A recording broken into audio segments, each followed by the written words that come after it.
So this is my first YouTube video, and I know my friends, family on Facebook had said, hey, why don't you start producing videos? So here is just a example of a good steak topper or vegetables or put on mashed potatoes. So let's get started. I have been using pots and pans left and right for the last 20 years, and I've come to the conclusion about the pans that I use that the Hexclad that I'm using right now is phenomenal. I bought the high quality stuff. They only last 2 years, 3 years tops. Anyway, let's get started with this and we'll see what comes out, and hopefully y'all like the results and we'll go from there. Anyway, so I'm going to start with the heat turned on. This is a gas stove, and you can use electric, you can use whatever you want to. Let's go ahead and bring the temperature down to about medium, add a little butter, and then I'm going to add my shallots. So we want our butter just to get in the pan so it's nice and coated, and we'll just add our shallots in there.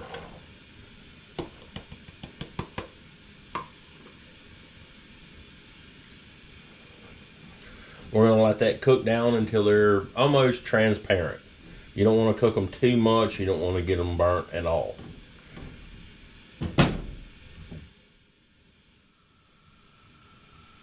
Once that's done, then I'm going to add the mushrooms. There is a white button mushroom. There's a portobello baby mushroom that I'm going to add. So we're using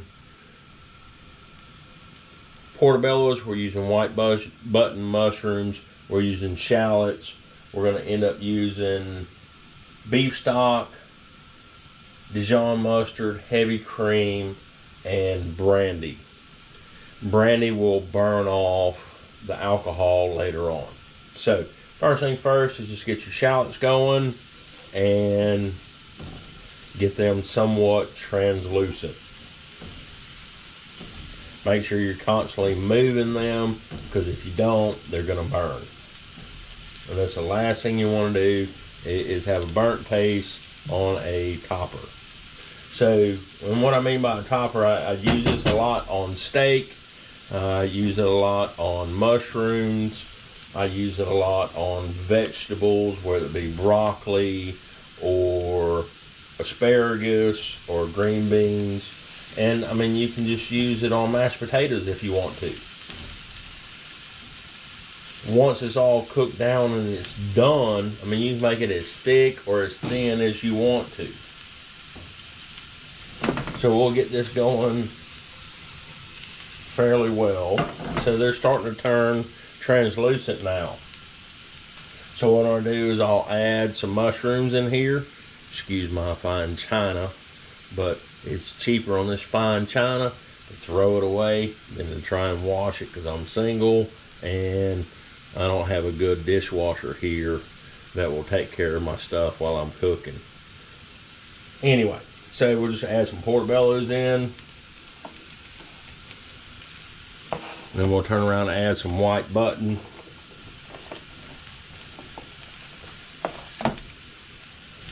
Spread them out nice and evenly. Right now I'm running on about a medium heat. And yes, I'm using a gas stove. So let's just kind of mix it all together.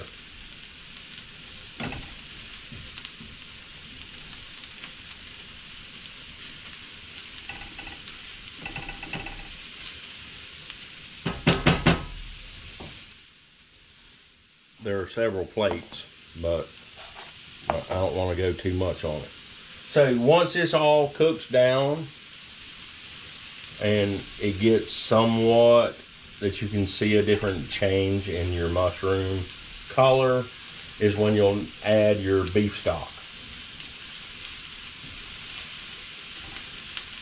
So these shallots on a medium heat right now.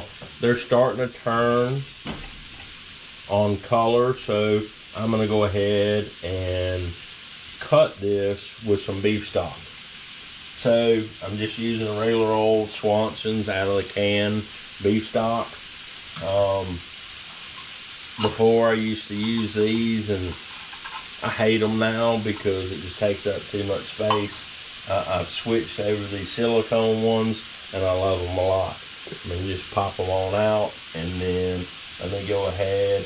I've got, this can is 14 and some odd ounces. I'm gonna add 8 ounces, which is a cup of beef stock, and right into the mix it goes. I'm gonna let this sit here and simmer for a little bit. Still want to mix it up real good. Next is gonna be the fun part. This is what a lot of people have talked to me about and said, wow, that picture is unbelievable off your Facebook. So I want to get this going. I want all of the mushrooms is like a sponge. It's going to soak up all that beef stock. I want to get some nice bubbles going on here because that's bringing it up to a boil. When I add the next step, which is brandy, you want it to be at a high temperature because you want to burn off the alcohol. To do that, you got to bring it back up to a good kind of rolling boil. Once that is done, you add the brandy, and I know everybody told me, and this is brandy. I mean, you can buy cheap stuff, you can buy expensive stuff. It really doesn't matter because you're eating it, you're not drinking it. So I'll add that in, and you can see right now this is coming up to a boil.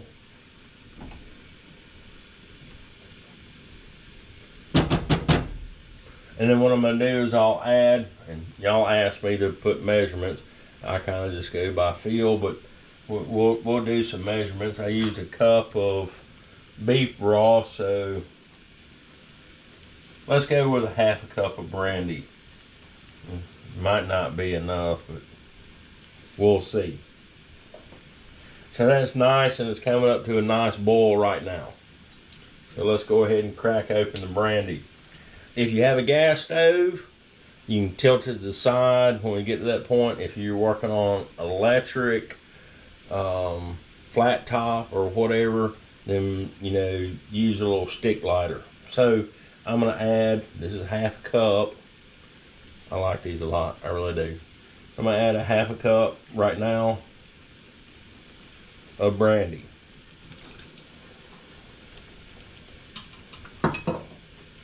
Make sure my heat is up near high. That might not be enough brandy, but anyway, so your brandy is going to give you the sweetness. So once it starts coming up, take a stick lighter, or you can tilt it to the side if you're using the gas stove. I'm just going to go ahead and use a stick lighter, and then you're going to light it on fire. Or maybe not. Once this is going, I like to turn around, and I want it to really kick up. I want to burn all that alcohol off.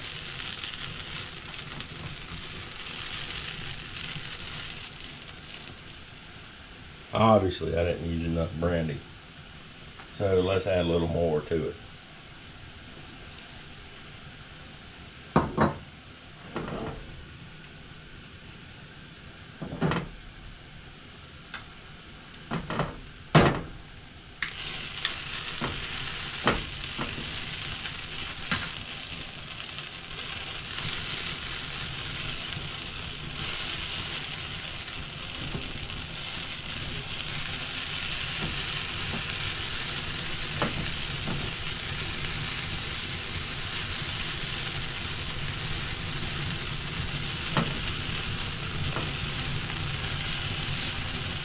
Don't get your eyebrows close to it or any kind of hair, because it'll burn off. So obviously, you know, I started off with half a cup. That wasn't enough. And it could have been because of this pan and the 8 ounces of beef stock that I put in. But this is what the result that you want. You want it to burn off that alcohol. So you'll get that nice little sweet taste. So that's what you're going to get from the brandy. It's going to be so sweet, and you're not adding sugar to it.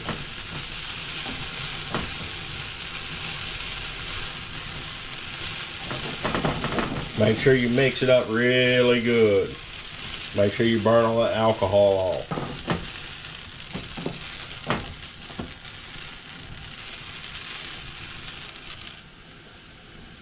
Alright, so all the alcohol is burned off. I'm going to leave it on high heat right now, and I'm going to reduce this. So right now all your mushrooms and your shallots are soaking up all that brandy. It's soaking up all that beef stock.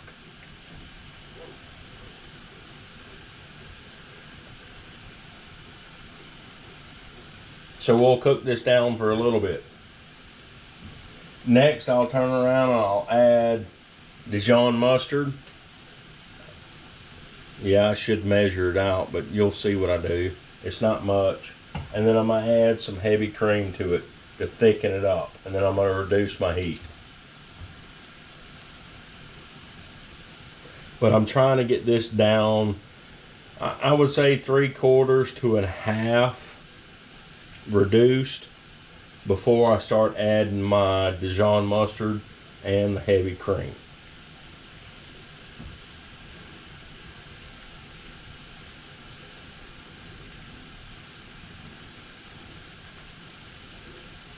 I'm still on a high heat temperature, so I can keep this going and reducing it by half.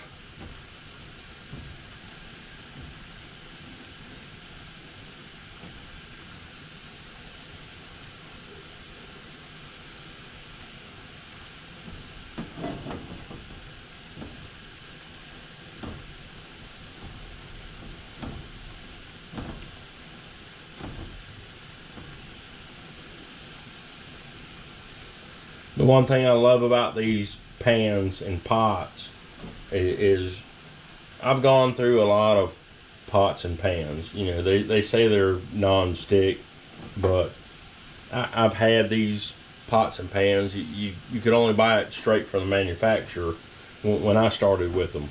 And I'm not sponsored by them, and by no means at all. I just love the pans and the pots that they produce. Last time I checked and saw them in use was on Hell's Kitchen with Gordon Ramsay. So obviously the company is very well known. I love them a lot. I've gone through countless of pots and pans that don't last over the years. They just wear out. You bang them in your cabinets and everything else, and they start tearing up, and then they turn into non-stick, become sticky, like when you're doing an egg.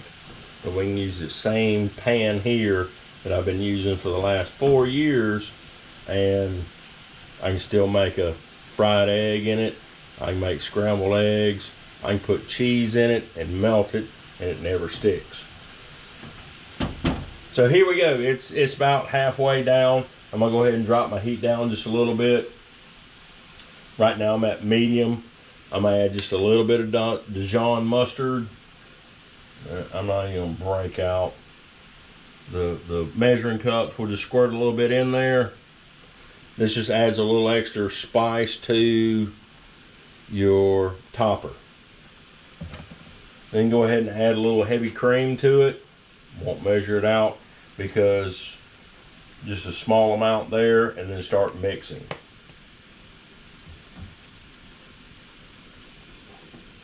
And you'll see what happens to this topper. It'll change colors and it'll change consistency.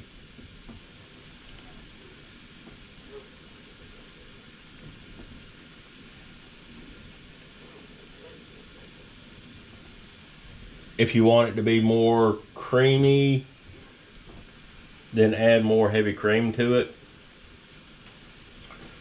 I don't want it to be that. I don't want it to be that runny. I want it to be thick.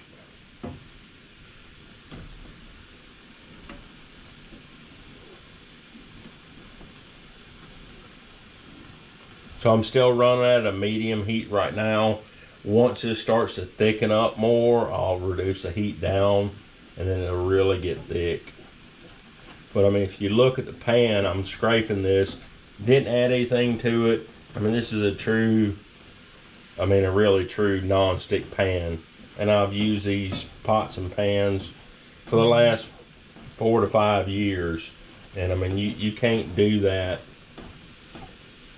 with pans that old, especially after, you know, me cooking with them.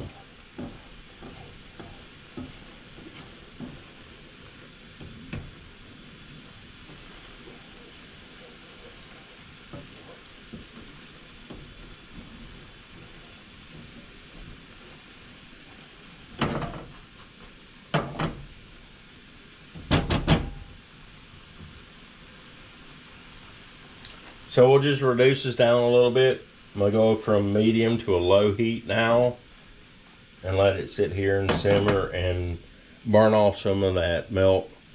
Burn off, well, milk, heavy cream, what do you want to call it? I'm not an expert at all. I just love cooking. So let's get this to reduce. And then you'll see the outcome of it all.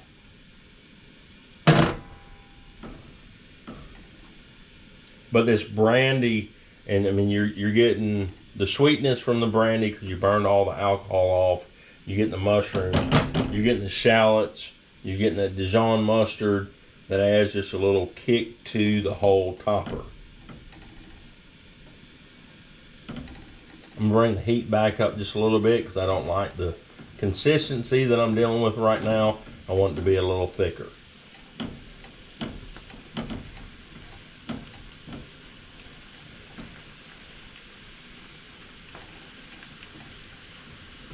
I've used this on vegetables, anywhere from asparagus to broccoli to green beans.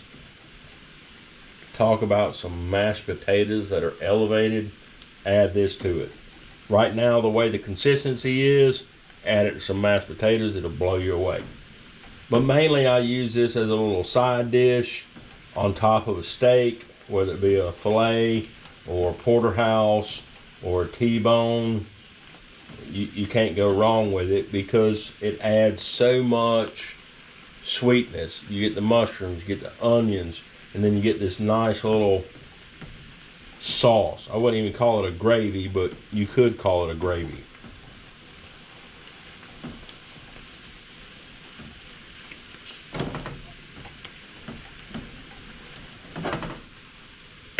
So that's the kind of consistency that I want. I'm gonna go ahead and turn the heat off, and we just sit here and let it rest and let it set up.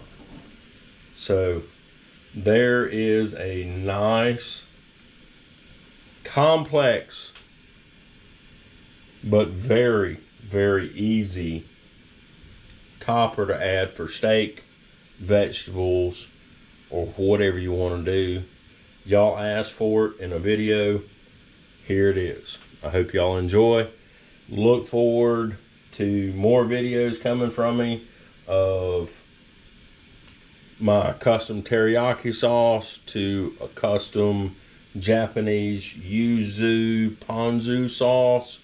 That one is very complex, but it's very easy to do. I started from nothing, and here I am now cooking and being paid to be a private chef for other people. So I hope y'all enjoyed this. Let me know in the comments and we'll go from there. Y'all have a blessed day. So we're going to use tonight, we have Miriam low sodium soy sauce, brown sugar, and ginger. I'm going to move this out of the way and then we'll get to cooking on this stuff and I'll show you how all this is going to go. So tonight I'm actually doing a big batch. So normally I do a smaller batch, but we've got a cook coming up and I need to make a big batch for this. So normally I do a 2 to 1. So I'll use 2 cups of soy sauce, the light stuff, and then 1 cup of Miriam, and then 1 cup of light brown sugar, and then I also put in ginger chunks. So we're going to go ahead and add our light soy sauce, and people have asked. I can't get this stuff around here. I'm originally from Georgia, and I'm living in West Virginia now, so it's kind of hard to find big containers of soy sauce, or even finding Miriam in the grocery store. Wait a minute, I'm doing a big batch, so let me add, that was 2 cups. So I'm gonna do 4 cups of soy sauce here. And then I'm gonna do 2 cups, since I'm doing 2 to 1, of the Miriam. Don't want to open, so we'll just flip the lid up.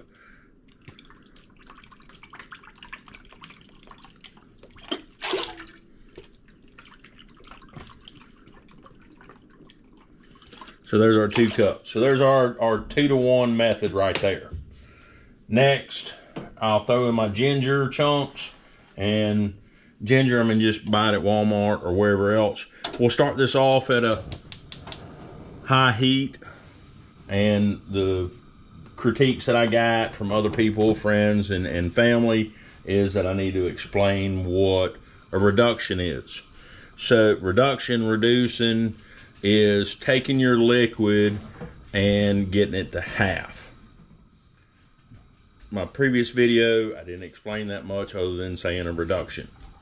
So we're just gonna get this on a high heat, and we're going to try and reduce it down by half before I add in the light brown sugar. So in there right now is the soy sauce, the Miriam, and the pieces of ginger. I didn't peel the ginger because I'd rather have that ginger in there when I put the sauce in a container and just let it keep adding that flavor in there. I'm doing a video and the dog actually wants to show up now, which is great. That's fine. So we're going to let that go on high heat right now. Maybe he'll make an appearance. Maybe you can see him or not. Since I'm doing a big batch, I started off with 1 cup of light brown sugar. I'll add that in just a minute. Then I'm also going to add, since I'm doing a big batch, another cup of light brown sugar. And this is the cheap stuff because it's Walmart, and that's about all that's around here other than a Kroger, but you got to drive the ways to get Kroger. So other people wondered and asked where I'm getting all my stuff. Everything that I get, because I can't find it around here in big bottles, I buy it off Amazon. It is where I get most of my stuff from. I get it in 2-3 days max. So I'm just going to stir this around real good. Hopefully y'all can see that. I try to position the camera so you can actually see the pot, because some of the other comments was, hey, I didn't show an end result on the last one. So we'll just let that go for a minute or 2, and then I'm going to start adding some brown sugar to it. I'll measure out another cup of brown sugar to add in there.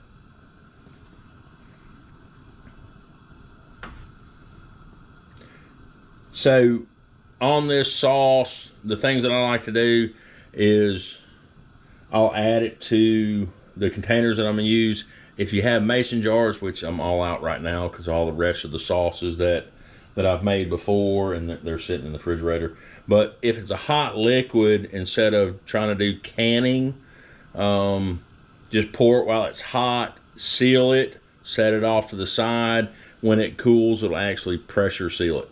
This sauce right here, I've had it in the refrigerator in containers, or even a little squirt bottle, for almost 6 months. Hate to say it that way. I don't know the shelf life on it, but it still tasted good. When you're doing this, once you add the sugar to it, you really got to watch it because it will boil over on you, and you got to be mindful of your heat there. If you reduce it by too much, then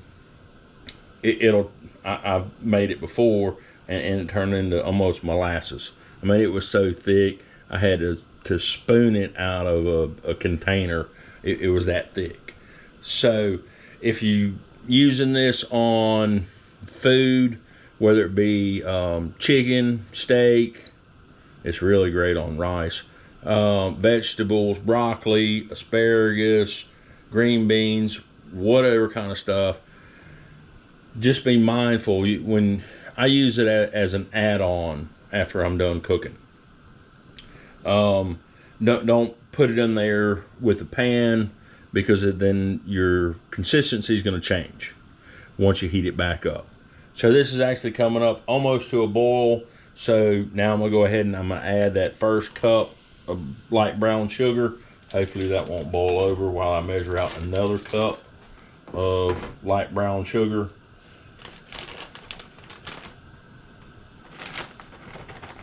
And obviously I didn't cut a big enough hole in the bag here. So y'all give me a second on this.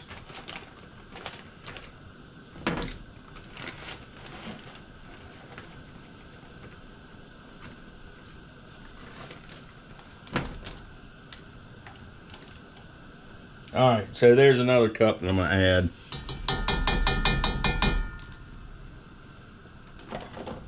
Nice little silicone measuring cups. Love these a lot, better than the metal ones that I had before.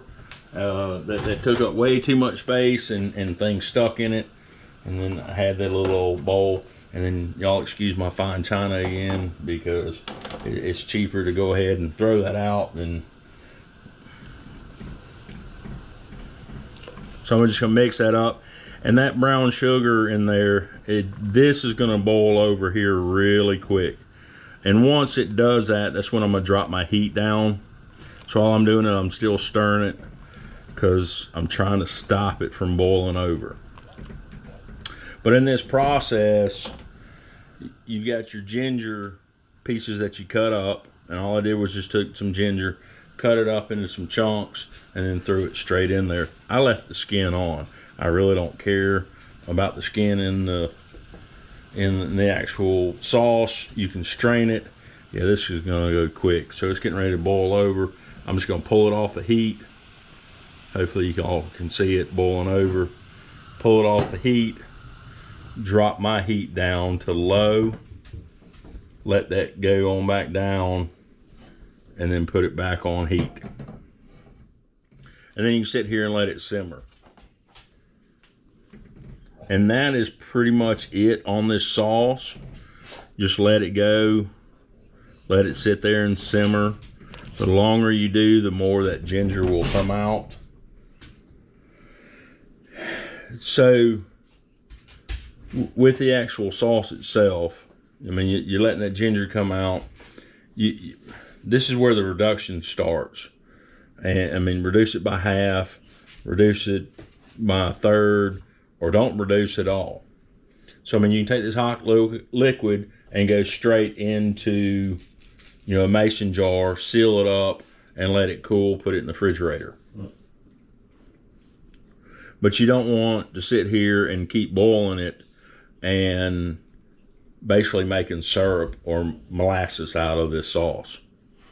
But this sauce is fantastic. You can't go wrong with it. You're only looking at 4 ingredients. The ginger, if you're buying that and you have leftovers, what I normally do is I'll take the ginger, I'll put it in the freezer, and it'll keep for a long time. And then if I'm doing any kind of other dishes where I'm using this sauce, I'll take the ginger out and I'll microplane it onto the actual sauce, or I'll microplane ginger onto fish or steak, or really the big thing that my kids used to love is chicken wings with this sauce. Add this sauce to some chicken wings that you cook, and then grate or microplane ginger on top of it. Just added a little extra flavor to it. So hopefully y'all enjoy this video. I'm gonna try and do at least one a week. And I noticed that a lot of people looked at the videos, they did not subscribe to the channel, and that's for y'all to do. I know that subscribing and then hitting the little bell icon or whatever it is on there helps me out. The numbers were good for the last 48 hours, and it kind of trickled down. So anyway, this is what I got for a sauce, and I'm going to turn the heat off here, and I'm going to transfer over to some containers. I wish I had some mason jars, but they're all used up with other sauces right now. And when I get those other sauces out, then I'll start using mason jars and show you all that. But I'm leaving that ginger pieces in there because I really like the ginger in there. The other thing, you can also strain it and, you know, take the ginger out. But I don't want to leave ginger in the actual sauce longer than, you know, a few days, because it will go bad sitting in sauce in the refrigerator unless you freeze it.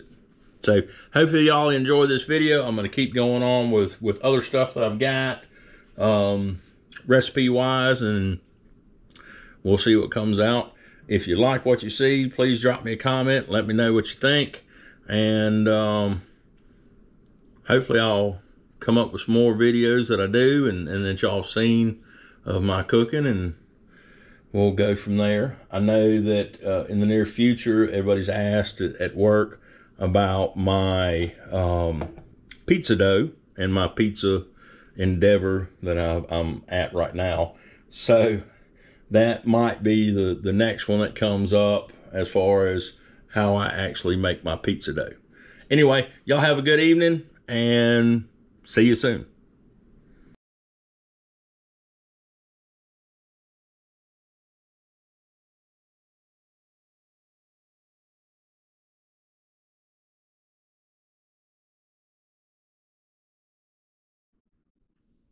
Okay, so here we go.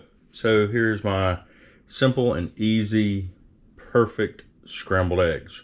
What I do is I start off with, I'm using 4 eggs, and then I'm gonna be using 4 pats of butter. So we'll go ahead and turn our heat on high, and then go ahead and drop in our butter. What the butter shall do is not overcook the eggs and slow down the cooking.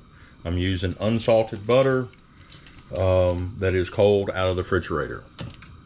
So we'll let this go for a minute or two. I will edit a lot of this out, so I'm not wasting too much time on the video. So I don't break my eggs before I put them in. Once you start getting a little color in your pan is when you want to start stirring the butter and your eggs. This is when you can go ahead and break them and start stirring. And just keep stirring. Your butter will start to melt, and it'll keep them from overcooking.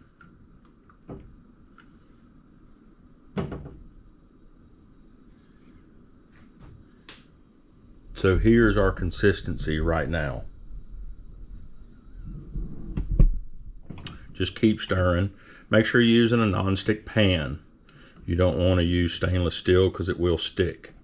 And I'm using a little old silicone scraper, and I keep turning and turning and turning. That way it does not stick to the bottom and your eggs will still cook.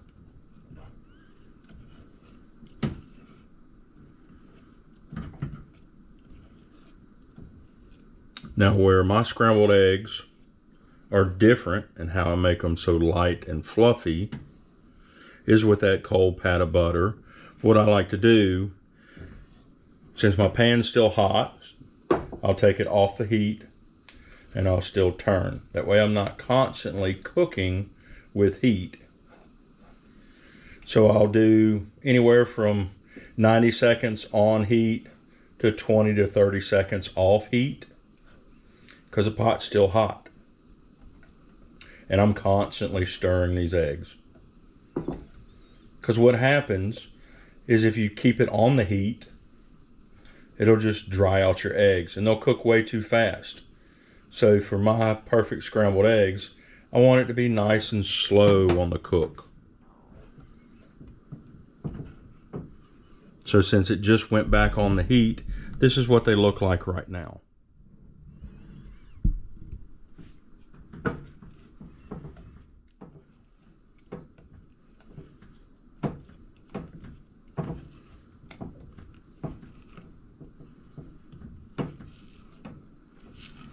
So I'm on about a medium heat, and they're starting to firm up a little bit, so I'll take it back off the heat because the pot's still nice and hot.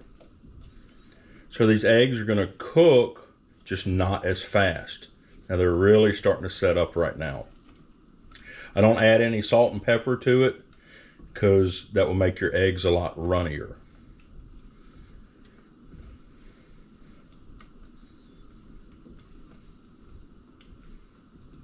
So just constantly keep stirring. Right now they're really fluffy, and this is what it looks like after the second time I took it off the heat. So these are almost done. So what I'm gonna do is I'm gonna shut my heat off. Pot's still hot.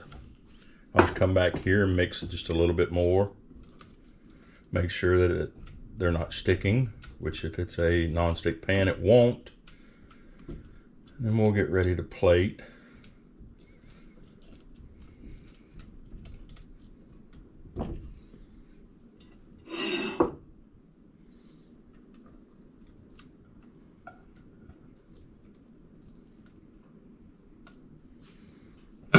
And then salt and pepper to taste.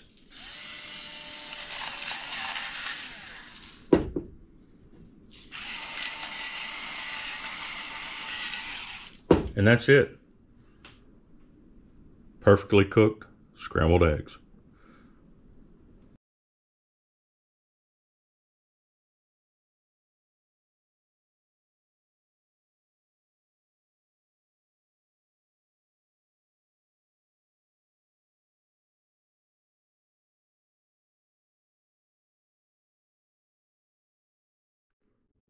So here's my video on pizza dough, the starter. This is what we call a Polish. So get yourself a scale that has milliliters, grams, ounces, and make sure you zero out the scale when you're measuring things out. You'll see in the video, I will post up everything that's measured out. So we're gonna use 741 grams of 00 flour. We're going to use 741 milliliters of water. And then we have 2 grams of active yeast, which I just use the one out of the jar. You can buy the little packets, but then you got to seal it up. And then we're just going to use 5 grams of honey. Now I didn't measure this out. I just kind of do it by feel of what 5 grams might be. I could measure it out, but when you try and scrape that honey out of the little bowl, it doesn't work too well. And then I'm going to mix this up.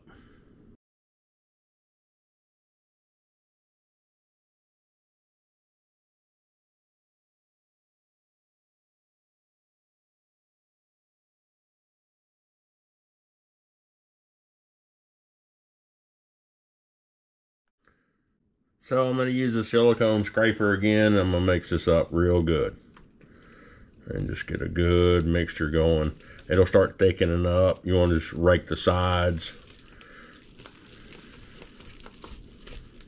Once this is done mixing, you'll know it. I mean, you won't have any 00 flour on the side of your bowl. And I mean, it's almost like a paste. If y'all can see that. Just make sure you're scraping the sides, getting it all mixed together. So this is a starter. This is off of the master class that I took a while ago on pizza making, and I'll put a link in the description down below once this whole thing is done on pizza making.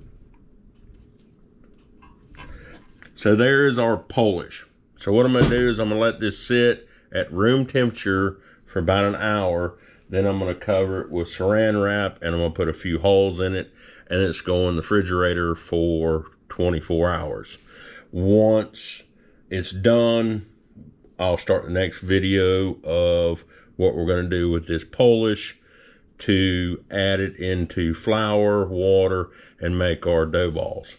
So this is gonna be for 10 280 gram dough balls.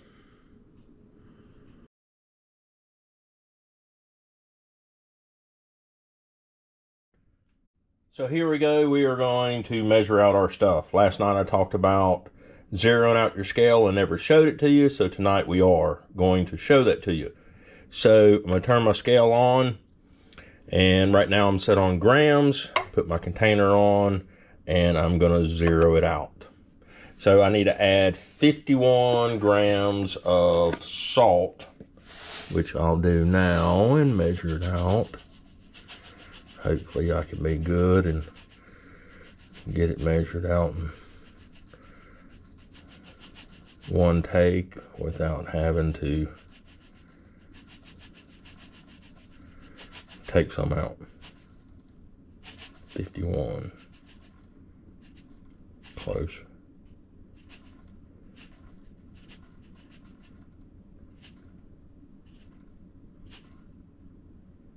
All right. 51 grams, and I made a mess. Next, we're going to do the water, which is 399 milliliters. So I need to come over here and change the scale to milliliters, put my container on, and zero it out, and then start pouring water in until I get to 399.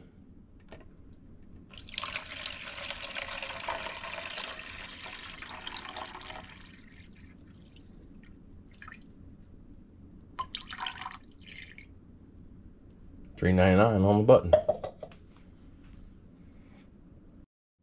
Next is going to be my flour, and I need to change the units from milliliters to grams. Put a container down, and I'm going to go ahead and zero it out. And I already pre-measured the flour, so here is going to be 1,013 grams, other than I just spilled some. Maybe it'll still be the weight that I need it to be. It's close. I'll add some more later on and it'll be right on the money. So in the background there, these containers right here, they're silicone containers. I got them off Amazon. I will try and find a link and put it down in the description. I put my dough balls in those, seal them up. I can leave them at room temperature. I can put them in the refrigerator for a day or two. Or if I really, like I'm going to do tonight, I'm going to freeze all 10 of these dough balls instead of putting it into a container. You can freeze them, leave them in that container, pull them out, thaw them, and they're just like you made it that day. So y'all see that later on in the video, and hope y'all enjoy.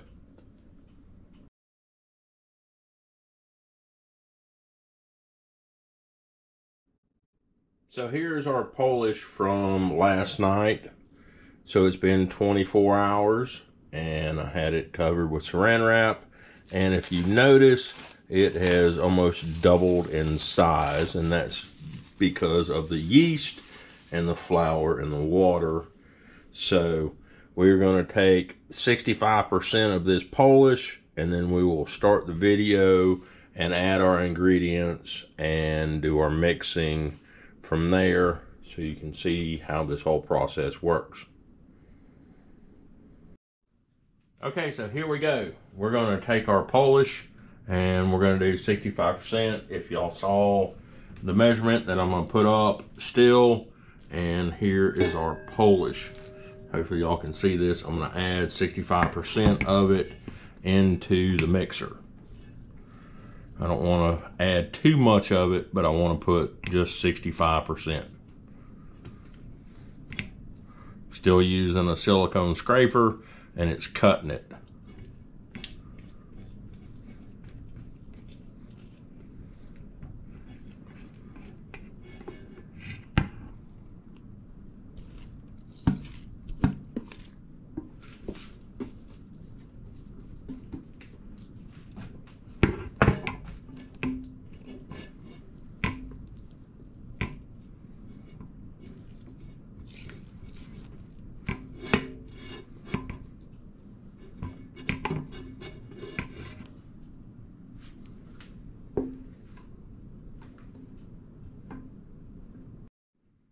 Next, I'm going to add the 1,013 grams of flour that was previously measured out. Now I'm going to turn the mixer on. This is a actual dough mixer. It's a FA Mag 8 quart. But most people, I started out with a KitchenAid and then I went to an Ankersham. But you can use whatever mixer you have. I'm going to do it really slow. I'm going to add in the salt so that while it's mixing, the salt's being incorporated into the Polish and the flour.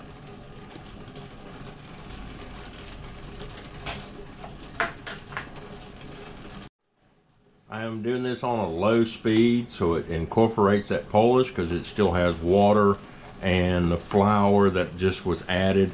I don't want it to really start forming the dough just yet. Now with the KitchenAid mixer that I started off with before I upgraded my equipment, is I was having it stick to the actual dough hook.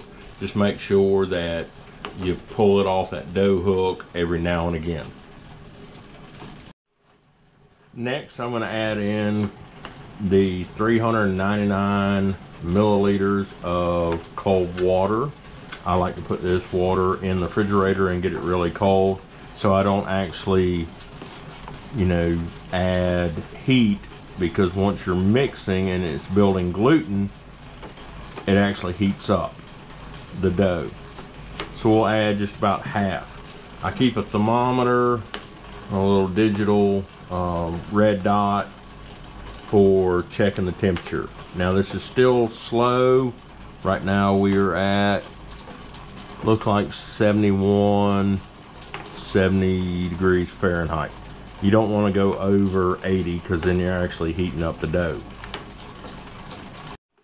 Next, I'm going to add just a little bit more water to the dough. I don't want to use it all up just yet. I've already incorporated the Polish, the flour, the salt, and right now it's about 3/4 of the water. I'm still at a slow speed. I will speed that up later on once the rest of the water is added to the dough mixture. Now I'm going to go ahead and add the remaining water to the dough. I'm going to slowly pour it in.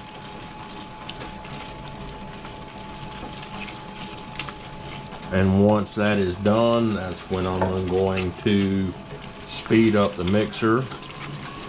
If you're using a KitchenAid, just start off really slow, 1 or 2 on a mix speed, and then, go to 3, not necessarily going to 4 or 5 for fast just yet. Let it all incorporate. Now that I've gone to a higher speed, trying to get the dough balls to form and the dough to build gluten, you can see the temperature gauge right now. I'm trying to keep it under 78 degrees.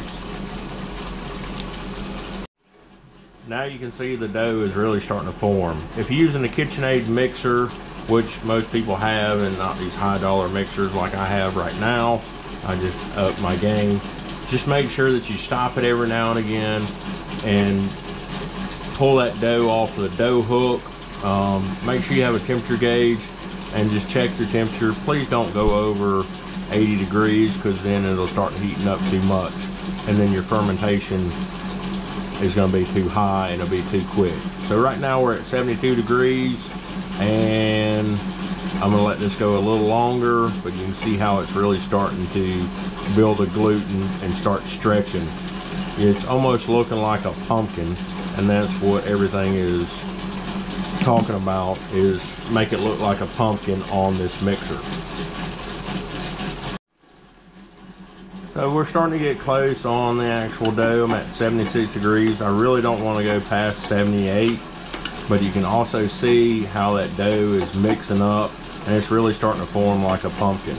Now on that KitchenAid, just get you a gauge like I'm using and keep checking your temperature. Pull it off that dough hook and then let it mix again. I notice on the KitchenAid it climbs up that actual dough hook.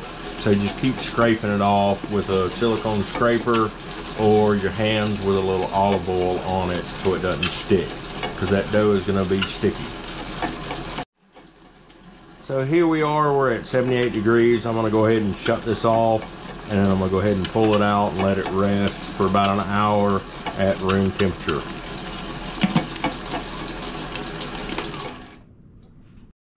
What I love about this mixer is a tilt head, and y'all can see the gluten that's built and how much it's stretching right now. I'm going to pull this dough out, and I'm going to put it on some flour, and I'm going to let it sit there and rest for about an hour.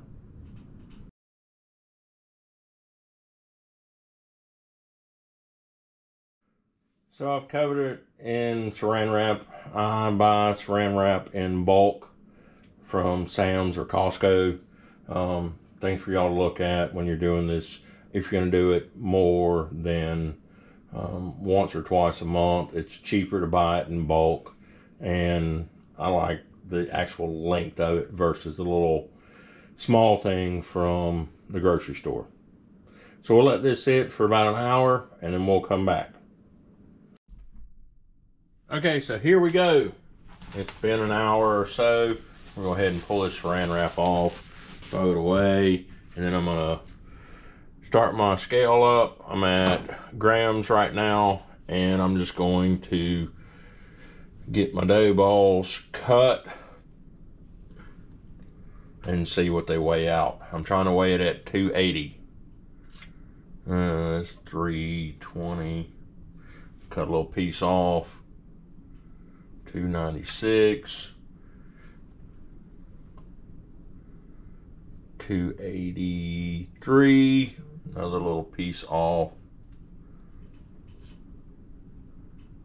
274, take another little piece. So you don't have to be really precise, but I mean there's 280 right there. So I'm just going to take this dough and I'm going to work it. And then what I'm doing is I'm folding it, folding it, folding it. So it becomes a nice little dough ball. Move the scale off and then roll it on a surface. And then I just keep rolling it. Once that's done, here's your dough ball. And then you take these little silicone.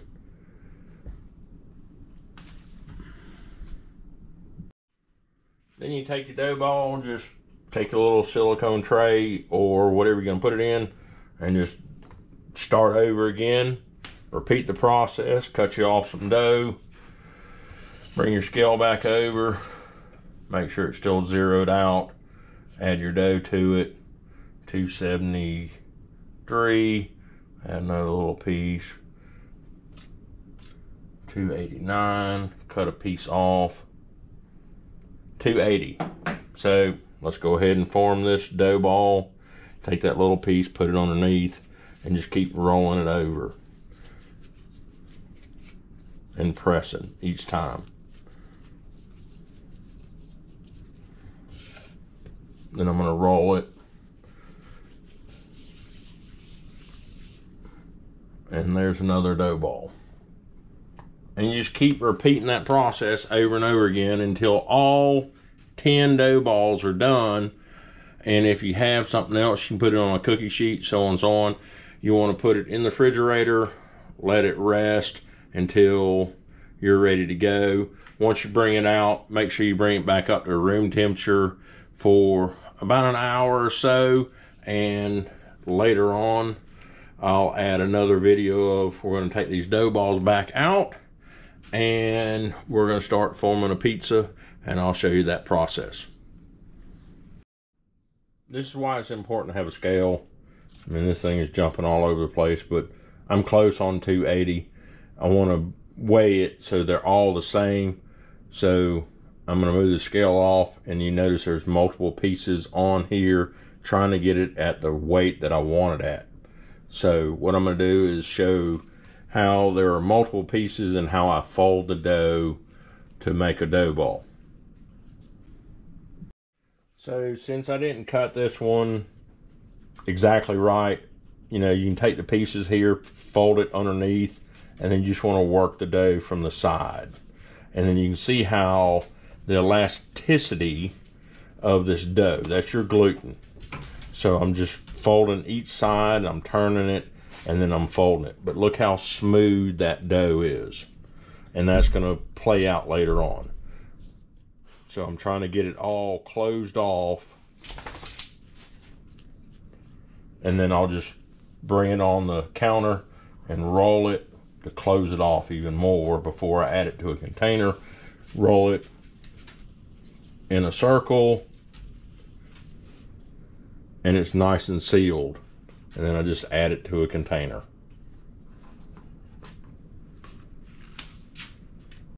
So here we go, the end result. I got 9 dough balls. I thought I was going to get 10, but I got 9 at 280 grams. I'm going to seal these up. Some I'm going to put in the refrigerator. Some I'm going to go ahead and freeze so that they'll be ready for another night.